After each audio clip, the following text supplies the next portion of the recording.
queremos agradecer a nuestros socios estratégicos. Estamos hablando de nuestro socio estratégico Titanium, Grupo DOCA, también el socio estratégico Platino, que es Deloitte, como teníamos ahorita la presentación de don Rafael Sayagues, socio director de Deloitte, también socios estratégicos Oro como DOL, que están aquí presentes, muchas gracias por el apoyo, también Segrafredo Zanetti, que está por acá. Tenemos los socios estratégicos categoría plata como Aeris Costa Rica, la U Latina, también Unire, Guanacaste Airport y por supuesto ahora vamos a ver el mensaje de DOL, que son alimentos sostenibles para un mundo sostenible. En DOL, nuestra pasión por las frutas frescas va más allá de producir alimentos. Desde hace más de un siglo, llevamos sabor, salud y bienestar a millones de familias alrededor del mundo, construyendo un legado de calidad, innovación y compromiso. Con operaciones en Guatemala, Honduras, Costa Rica y Ecuador, y presencia en más de 23 países, DOL lidera la producción, comercialización y distribución de frutas frescas. Generamos más de 100,000 empleos directos e indirectos. Fortaleciendo una cadena de suministro responsable, trabajamos con productores aliados en Colombia, México y Perú. Y nuestros equipos comerciales en Norteamérica y Europa aseguran que cada fruta llegue con calidad y frescura a los hogares del mundo. Impulsamos la innovación en cada etapa, desde el campo hasta el consumidor. Utilizamos drones, sensores de humedad y sistemas de trazabilidad. Apostamos por tecnología de precisión, alianzas responsables y soluciones logísticas que garantizan inocuidad, calidad y sostenibilidad. En DOL, producir frutas también es cuidar de las personas y del planeta. Bajo nuestra estrategia de sostenibilidad de DOL Way, promovemos eficiencia energética, energías limpias y buenas prácticas agrícolas que protegen la tierra, el agua y la biodiversidad. A través de nuestra marca embajadora DALE, impulsamos programas sociales en salud, educación, desarrollo comunitario y educación ambiental, generando bienestar para miles de personas cada año.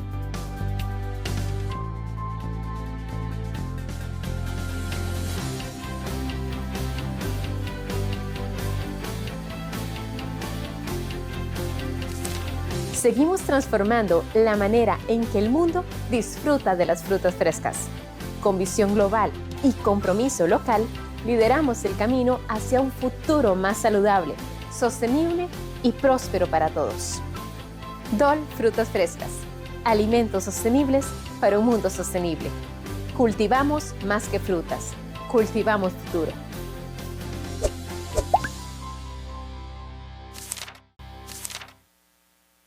Precisamente estamos hablando de generar entornos sostenibles para la inversión, tomando en cuenta dos pilares en los cuales nos hemos enfocado este Congreso 2026, es educación y salud.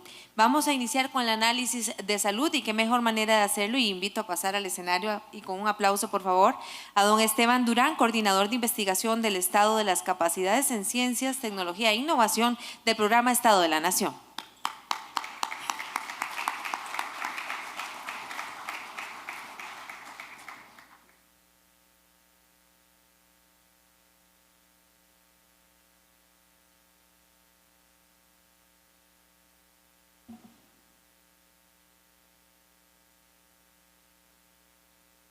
Buenas tardes, ¿cómo están?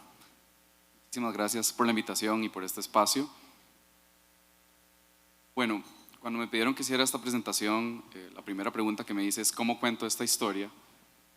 Y si uno quisiera hablar de educación y de sus retos, uno de los elementos, uno de los puntos de partida es entender un poco más sobre la estructura productiva y la situación laboral en el país. Uno de los primeros elementos que se pueden plantear sobre esto es que en Costa Rica existe una desconexión entre producción y empleo. Veamos lo que pasó después de la pandemia. La producción creció de forma sostenida, esto lo vemos en la línea azul en este gráfico, un 20% más que en el año 2019. Y uno esperaría que esto se traduzca en más empleo, pero la realidad fue otra. Lo que vemos en la línea negra es que el empleo no solo no ha logrado recuperar los niveles prepandemia, sino que además la distancia entre ambas líneas ha venido ampliándose, o esta desconexión, o sea, el hecho de que la producción no se traduzca en más empleo.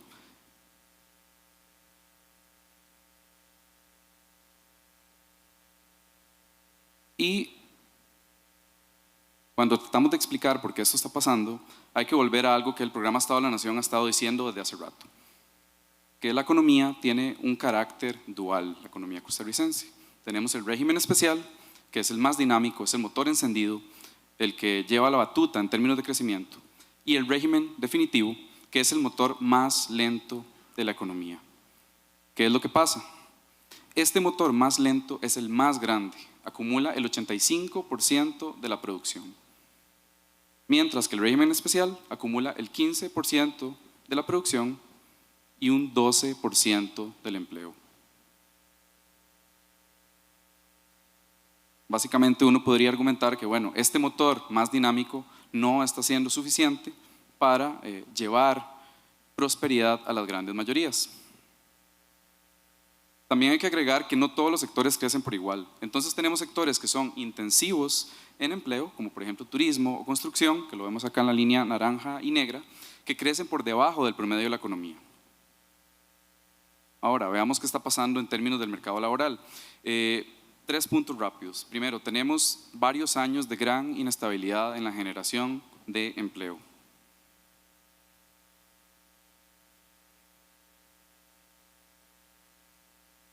Entonces, ¿qué es lo que está pasando?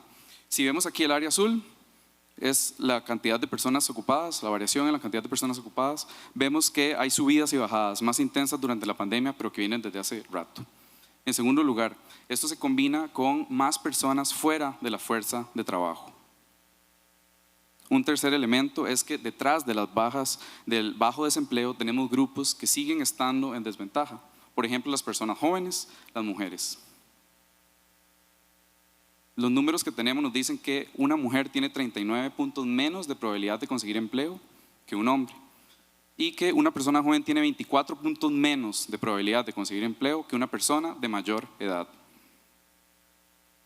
Y hay otras características que más bien favorecen que una persona consiga o no un trabajo. Por ejemplo, tener mayor escolaridad, dominar un segundo idioma o saber utilizar tecnología te da 15 puntos más de probabilidad de conseguir trabajo que no saber usarla. Y es que las nuevas oportunidades laborales se están concentrando en la población más calificada, que es lo que vemos en las barras azules de este gráfico. La tasa de crecimiento del empleo de las personas calificadas se ha mantenido positiva, mientras que en el caso de las no calificadas o decrece o crece poco. A esto hay que sumar tendencias globales que nos afectan no solamente a Costa Rica, ¿verdad?, sino al resto de países. Esto lo resume muy bien el Foro Económico Mundial en su último reporte sobre el futuro del trabajo, que nos habla de 3 grandes transiciones que están ocurriendo de forma simultánea. La primera tiene que ver con el cambio tecnológico, ¿verdad? Toda la incursión de la inteligencia artificial, la automatización, tecnologías emergentes. La segunda es la transición verde, que abre espacio a una serie de nuevas ocupaciones. Y tenemos también el cambio demográfico, que el país está viviendo ya desde hace unos años. Si a esto sumamos toda la situación geoeconómica y la incertidumbre de la economía, tenemos un cóctel que afecta directamente el mundo del trabajo y en el cual estamos inmersos. Al final, cuando uno habla de tendencias en el futuro del trabajo, tenemos perfiles de mayor crecimiento en términos de volumen. Aquí pongo algunos ejemplos, por ejemplo, los trabajadores agrícolas, procesamiento de alimentos, profesionales de cuidado como enfermería.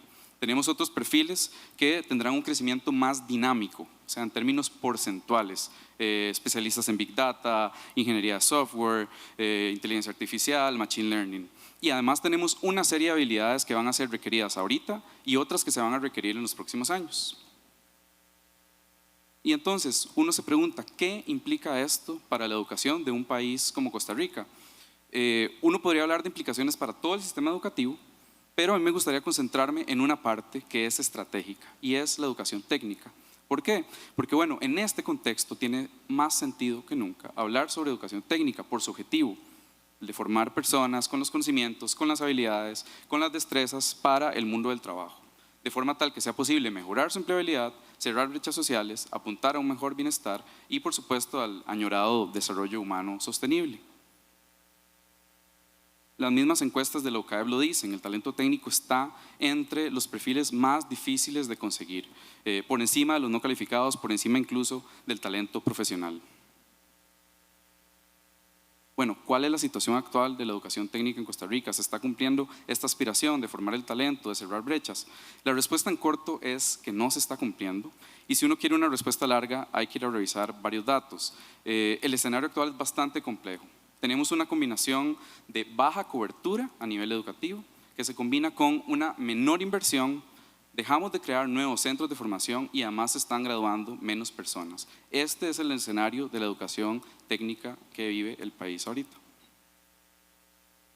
Hablemos primero de la cobertura.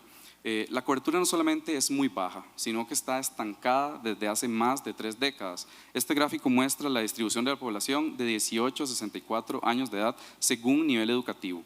La franja celeste, que ven en color más claro, es el porcentaje de personas que tienen educación técnica como nivel más alto alcanzado. Las diferentes mediciones que hemos hecho, 2010, 2015, 2020, 2024, nos muestran que el país ha logrado mover poco la aguja en términos de el porcentaje de personas con nivel técnico como mayor alcanzado, y para el 2024 estamos hablando de que apenas un 3,4% tiene educación técnica como nivel más alto. Si nos comparamos con otros países, por ejemplo con la OCDE, nos damos cuenta de que estamos muy lejos. Para que tengan una idea, el promedio de la OCDE es de un 27%. Es esta barra de color claro que se ve en el centro del gráfico. Costa Rica es la barrita anaranjada que está al final. Estamos en la última posición, muy lejos del promedio y lejísimos de los países que lideran en temas de formación técnica. A este aspecto, que es más histórico, más estructural, tenemos que añadirle algunos temas más coyunturales. Esto lo dijo el último informe Estado de la Educación, y es que la inversión en educación está sufriendo en este momento la peor caída en 40 años.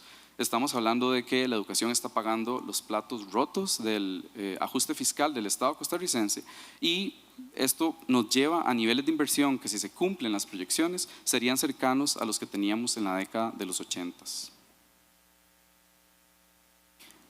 Esto también tiene efectos sobre la educación técnica. Se está restringiendo la capacidad de las instituciones que tienen que mover la aguja en términos de educación técnica, tanto el Ministerio de Educación Pública como el INAH. Veamos el caso del MEP. Estos son los montos transferidos a los colegios técnicos profesionales del MEP. Tenemos los montos por concepto de la ley 7746, que es la línea punteada azul, que viene a la baja, los montos de la ley 7372, que van más bien hacia el alza, pero no compensan, y cuando uno analiza el total tenemos una tendencia decreciente que representa una caída del 37% en términos reales de los montos que estamos transfiriendo a los colegios técnicos profesionales. Cuando hablamos de esto también nos damos cuenta que el INAH está sufriendo, y es que estamos desfinanciando la formación profesional que está en manos del Instituto Nacional de Aprendizaje. La inversión en formación profesional como porcentaje del PIB pasó en el 2001 de ser un 0,33% del PIB a un 0,23%. Es una caída drástica en los últimos años, pero además es el nivel más bajo desde el año 2001. Y esto lo vemos en diferentes indicadores. Uno de ellos tiene que ver con la creación de nuevos centros. Tenemos una década sin una expansión significativa en la creación de nuevos centros. Este mapa, el de la izquierda, muestra todos los centros que tenemos de educación técnica. En color verde tenemos los del INAH, en color azul los del Ministerio de Educación Pública, los colegios técnicos profesionales. El mapa de la derecha muestra los centros que fueron creados después del año 2014. Como pueden ver, está bastante vacío, son solamente 7 puntos y 4 de ellos están en el gran área metropolitana. Otro indicador clave es la graduación, ¿verdad? Cuánto talento estamos formando como país, y aquí también las noticias no son tan buenas, porque la graduación de la educación técnica tiene una fuerte caída. Lo vemos en esta línea negra. Tuvimos un periodo del 2014 al 2018 de crecimiento en la formación de talento técnico, luego una caída abrupta que se profundiza durante la pandemia, y luego una tendencia que se mantiene a la baja. Para el último año que tenemos medido, en el 2023, estamos hablando de que en total se están formando cerca de 30,000 personas al año con algún nivel de educación técnica. Un detalle muy importante es que hay diferencias entre las dos instituciones que son las que más aportan a la formación de este talento, el INAH y el MEP. En el centro tenemos el gráfico del INAH, que es el que explica en buena parte esta caída en términos de los egresos. Pasó de formar casi 30,000 personas en el 2014 a poco más de 13,000 en el año 2023. En el caso del MEP, la tendencia es contraria, más bien es hacia el alza, pasó de 7.000 a más de 16.000 personas.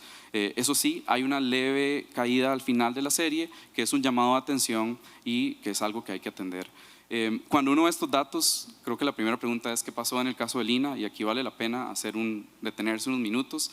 La situación de Lina es una situación de transición, es una transición a un nuevo modelo curricular, es una transición con la implementación del Marco Nacional de Cualificaciones, que ahora vamos a hablar un poco más sobre eso, y también pues tuvo ciertos efectos por concepto de la pandemia. Entonces hay que tomar este contexto para entender bien estos datos.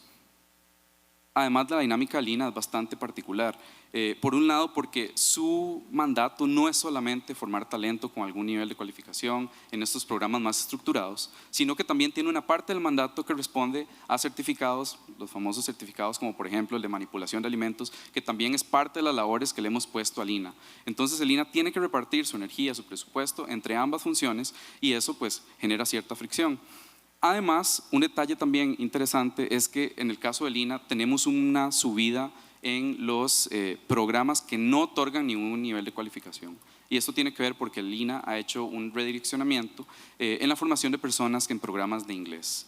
Son algunas de las decisiones que se han tomado recientemente y que afectan también estos números. Al final, cuando uno ve el balance, lo que vemos es una caída, pero hay que tener este contexto claro para interpretar los datos. Como decía hace un momento, cuando hablamos de esta aspiración de lo que debería ser la educación técnica para un país como Costa Rica, no es solamente formar talento, sino también apuntar a cerrar brechas. Veamos algunos datos para ver si esto se está logrando. Una buena noticia es que la mayor parte de las personas que se gradúan de la educación técnica lo hacen fuera de la GAM. Para el año 2023 estamos hablando de que un 58% del talento que se formó en estas instituciones lo hizo fuera de la GAM, y eso habla pues de las oportunidades en las distintas zonas del territorio. Ahora, esto no significa que estamos necesariamente llegando a los distritos más vulnerables. De hecho, los análisis que hemos hecho nos dicen que un 13,4% de los egresos apenas se concentran en estos distritos de más bajo desarrollo social, lo que significa una subrepresentación de esta población y que habla sobre brechas de acceso para este tipo de territorios. Otra de las brechas tiene que ver con la implementación del Marco Nacional de Cualificaciones. El Marco Nacional de Cualificaciones es uno de los hitos recientes en el marco de la educación técnica, porque habla de estandarización y estándares de calidad. Lo que vemos es que el nivel de alineamiento con el marco sigue siendo bajo y no hay igual entre ambas instituciones. En el caso del MEP, el análisis que tenemos del año 2023 nos dice que cerca de un 31% de los egresos están alineados con este marco. En el caso del Lina, el nivel de alineamiento es muchísimo más bajo y apenas llega al 3%, va más lento. Otra brecha está en el acceso a la educación dual, y estos datos son del último informe de Educación y Formación Técnica Profesional Dual del año 2024, que nos dice en 4 números: 14 centros de formación de 211 ofrecen programas de formación dual. Tenemos un total de 47 docentes, 407 estudiantes matriculados y 265 personas egresadas. Aquí recientemente hay que decir que los números han venido mejorando y tenemos también avances en términos normativos que posibilitan, y que la idea es eso, ¿verdad? Que siga mejorando la cantidad de personas que se gradúan de la educación técnica. Pero hoy por hoy este nivel de graduación significa apenas un 0,8% del total de los egresos en el año 2024 en programas de educación dual. Otra buena noticia es que la mayoría de las personas que aprovechan la educación técnica son mujeres. De hecho, el 58% son mujeres.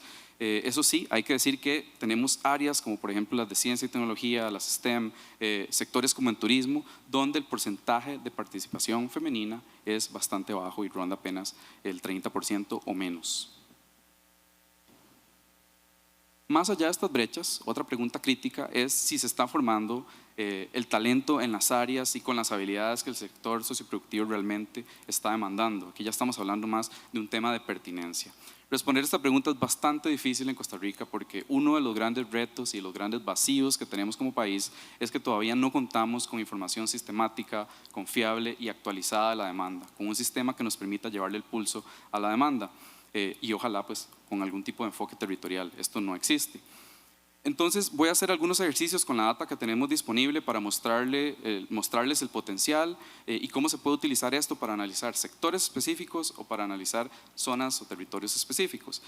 Para esto me voy a apoyar en el portal ipatia.cr, que está en esta dirección que pueden ver acá en pantalla, que básicamente es un portal que integra datos, que integra estudios sobre ciencia, tecnología e innovación. Y ahí tenemos una base de datos y un dashboard sobre talento técnico que registra todo lo que hace el INA, todo lo que hace el MEP desde el año 2014 al 2024. Los datos se pueden descargar, tenemos variables para ver el tema de brecha de género, ver las especialidades específicas y tenemos también la ubicación de los centros, lo que permite hacer análisis territorial. Entonces, usando estos datos y con la información disponible, voy a hacer 3 ejercicios para mostrar y tratar de responder esta tercera pregunta de la pertinencia. Hablemos de un tipo o un perfil que sabemos que es transversal para la economía y que también cuando hablamos de las tendencias en términos de demanda de talento es de esos que podrían ser, que se encuentran en los perfiles más dinámicos, más demandados en términos porcentuales, que es el de tecnologías de información y comunicación. En este caso, por ejemplo, vemos que estos perfiles sí van al alza. Y aquí esto se debe en gran medida a la labor que hace el Ministerio de Educación Pública y los colegios técnicos profesionales. Estamos hablando que para el 2024 cerca de 5.000 personas se graduaron en las áreas de tecnologías de información y comunicación. Hay 2 peros ahí, ¿verdad? El primero es que es difícil saber si esto es suficiente en función de la demanda, ¿verdad? Y ese es uno de los vacíos que tenemos como país. Y el otro es que esta es una de esas áreas en las que la brecha de género es bastante alta, con apenas un 31% de participación femenina. Ahora analicemos en un segundo ejercicio otro sector, que es el sector turismo. Lo vimos hace un rato, es parte de este motor de la economía que tal vez no es el más rápido, pero que sí es intensivo en términos de empleo y que para un país como Costa Rica pues es vital. Aquí el panorama no es tan alentador y vemos que hay una tendencia a la baja muy marcada en la formación de talento técnico para el sector turismo. Esto se explica en gran parte y en buena medida por esta disminución en el total de egresos que vemos en el caso del INA, se ve en la línea anaranjada en este gráfico, y también es otro de esos sectores para los cuales se detecta una brecha de género bastante importante. Apenas un 27% del talento técnico que estamos formando para el sector turismo son mujeres. Y ya un tercer ejercicio, no voy a enfocarme en una industria, sino en una zona, porque los datos también nos permiten identificar cuáles son los centros de formación en un territorio particular. Y voy a analizar el caso rápidamente del occidente del Valle Central, que es una zona que sabemos que recientemente pues, ha tenido importantes inversiones, van a seguir habiendo inversiones y que además hay una demanda de talento importante ahí. En el mapa tenemos lo que son los centros de formación, tanto del INA como del MEP, que están aportando a formar este talento técnico en la zona. Y en el gráfico tenemos cuál es el comportamiento en términos de los egresos. Es verdad que cuando uno ve el gráfico, pues sí hay una tendencia a la baja en algún momento, pero hay una diferencia con respecto al total nacional y eso es, digamos, positivo. Y es que en los últimos años sí hay una recuperación. Hay indicios de una recuperación que responde no solamente al trabajo del INA, sino también al trabajo del Ministerio de Educación Pública. Ahora, la otra pregunta es si lo que se está formando y si esta recuperación responde a las necesidades de las empresas. Es una pregunta que llevaría mucho más análisis y más tiempo, pero tenemos una parte de la data acá. Este es el top 10 de las especialidades con más personas graduadas en los últimos años, del 2021 al 2024, en el caso de la educación técnica en el occidente del Valle Central. Tenemos ahí operadores en tecnologías de información y comunicación, técnicos en inglés, contabilidad, centros de servicios, inglés intermedio, y bueno, ahí ustedes pueden ver la lista hacia abajo. Esta es solamente una pieza de la información. Si uno tuviera la otra parte, o si uno hiciera un análisis para entender qué es lo que se requiere ahí, se podría tratar de ver cómo empatan la oferta a la demanda y poder incluso planificar en términos de cómo mover la aguja para tener una oferta que sea pertinente. Ya con esto cierro, porque me están haciendo señas. Hay muchísima información acá. Uy, ¿qué pasó?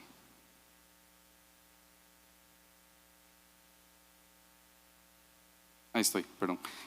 Muchísima información acá, algunos retos, entonces como para resumir, es necesario tomar medidas para aumentar la cobertura, que es una de las deudas históricas que tenemos como país. Hace un rato veíamos en la presentación anterior esto de que la educación es nuestro recurso humano más preciado. Bueno, en el caso de la educación técnica lo que vemos es que la cobertura es muy baja y hay que tratar de mejorar esa situación, revertir la caída en los egresos, en la inversión. En segundo lugar, no es solamente formar talento, sino atender las brechas en términos de territoriales, de que las personas en condición de vulnerabilidad puedan acceder a estas oportunidades, brechas de género. No hay que perder el norte de la educación técnica como esta herramienta que tiene que brindar herramientas para la empleabilidad. No es solamente formar personas en ciertas áreas, sino además tiene que tener las skills, las destrezas, los conocimientos necesarios para poder suplir las demandas. Hablábamos hace un rato al inicio sobre los dos motores de la economía, este motor más dinámico y el motor que va más lento. Es necesario que la educación técnica forme talento para ambos motores. Y por último, como lo dije hace un rato, una de las grandes deudas que tenemos como país es generar información estratégica para la toma de decisiones, y ahí nos está haciendo todavía falta esta parte de entender con más detalle la demanda que permita planificar no solamente al sector empresarial, sino también obviamente el sector académico para poder formar el talento que el país requiere. Muchas gracias.